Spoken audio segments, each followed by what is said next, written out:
Saan ipinadala ni Ahaz ang mga bagay na kinuha mula sa templo at palasyo?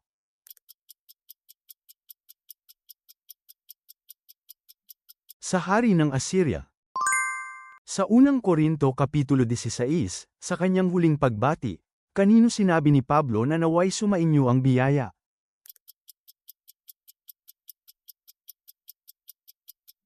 Sa inyong lahat.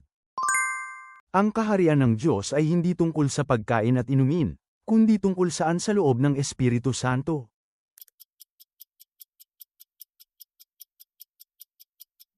Tungkol sa katwiran, kapayapaan, at kagalakan. Ayon sa Roma, ang kumakain ay huwag maliitin ang hindi kumakain, at ang hindi kumakain ay huwag ano sa kumakain.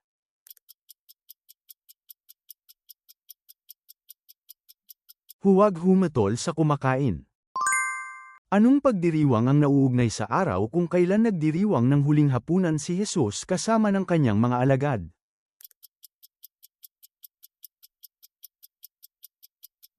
Paskwa. Ilang araw na natili sa libingan si Lazaro bago siya muling buhayin ni Jesus.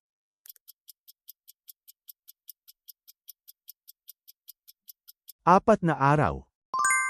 Ano ang itinuro ni Pablo tungkol sa Espiritu at mga propesya sa unang Tesalonika Kapitulo 5? Huwag hadlangan ng Espiritu at huwag hamakin ang mga propesya. Sinabihan ng mga amo na tigilan ang pananakot. Ayon sa talatang ito, nasaan ang Panginoon nila at natin?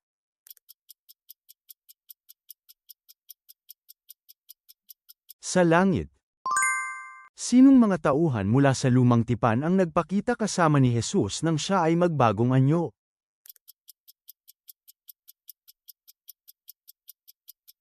Sina Moises at Elias.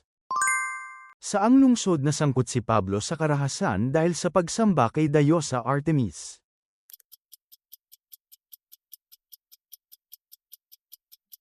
Efeso. Bakit tinanggap ng Diyos ang handog ni Abel?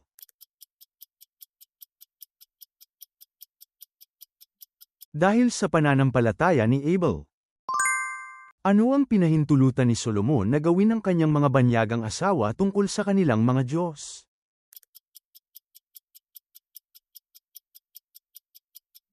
Ang magsunog ng insenso at mag-alay sa kanilang mga Diyos. Dahil sa kasalanan ni David at sa sumunod na salot, ilang tao ang namatay sa Israel.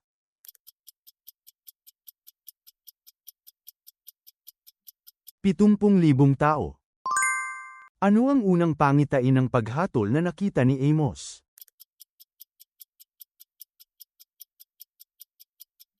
Ang salot ng mga balang. Sino ang pari at propeta na tinawag ni David upang gawing hari si Solomon?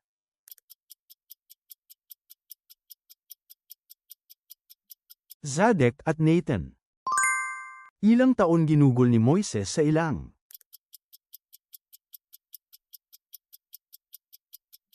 40 taon. Sa anong edad naisipan ni Moises na dalawin ang kanyang mga kababayan?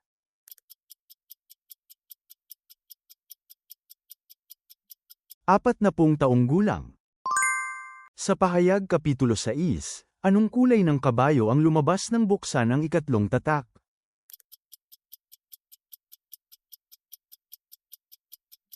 Itim na kabayo. Sa Awit Kapitulo 14, saan manggagaling ang kaligtasan ng Israel upang si Jacob ay magalak at si Israel ay magsaya?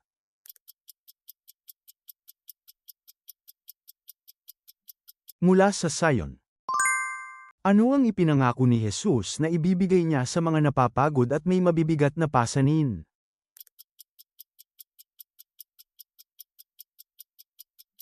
Kapahingahan. Ano ang mga pangalan ng dalawang anak na isinilang ni Jose sa Ehipto?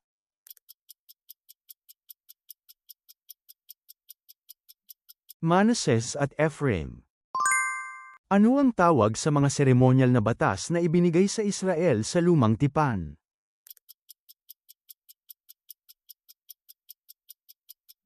Kautusan ni Moises.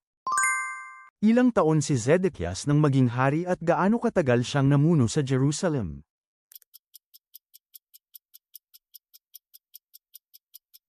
21 taong gulang, namuno ng 11 taon. Sa Roma Kapitulo 15, nang dadalhin ni Pablo ang tulong para sa mga banal sa Jerusalem, mula saang mga lugar nang galing ang mga idol siyang nagtipon nito.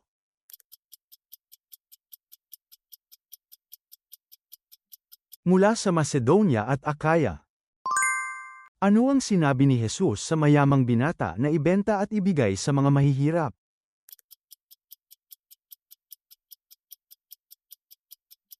Ang kanyang mga ari-arian. Ano ang pangalan ng panganay na anak na lalaki ni Jacob?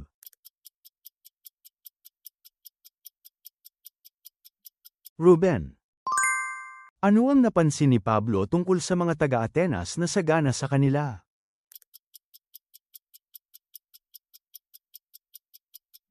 Sila ay napakarelihiyoso. Anong uri ng gantimpala ang ating hinahangad na mata mo?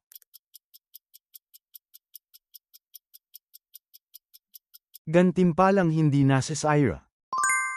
Nang sabihing sa pamamagitan ng pagbibinyag sa pakikipag-isa sa kanyang kamatayan ay nakipaglibing tayo kasama niya, ano raw ang nangyari sa atin kasama niya?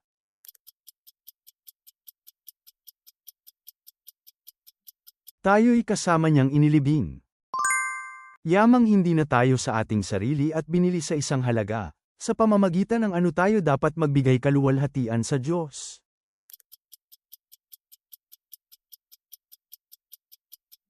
Sa ating mga katawan.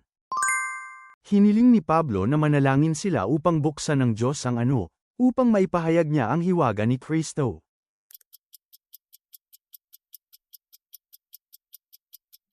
Isang pintuan para sa salita. Sino ang banyagang tumulong kay David hanapin ang kanyang mga naaga na kaanak nang bumalik siya sa Ziklag?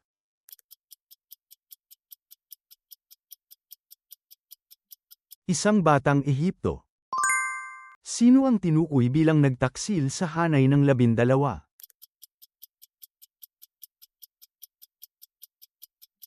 Judas Iscariote. Ano ang ginagawa ng Israel noong namatay si Nadab?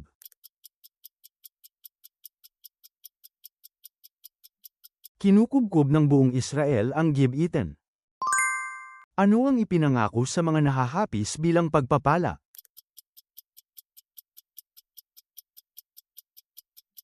Sila ay aaliwin. Ayon sa Kawikaan, ano ang tinatawag na puno ng buhay para sa mga nagtataglay nito?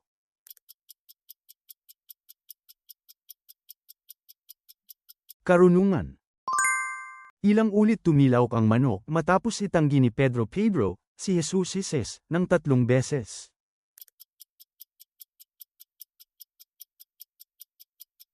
Dalawang ulit. Ilang taon naghari si Jehoahaz?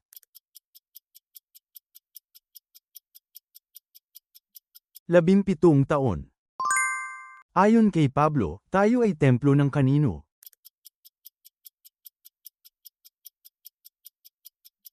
Templo ng Diyos. Ano ang sinabi ni Pablo na binulag ng Diyos ng daigdig na ito sa mga hindi sumasampalataya?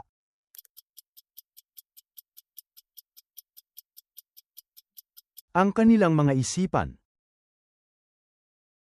Salamat sa panunood.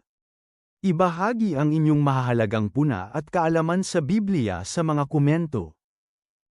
Ang pag-subscribe at pag-like ninyo ay malaking tulong para makagawa pa kami ng mas marami pang Bible quiz.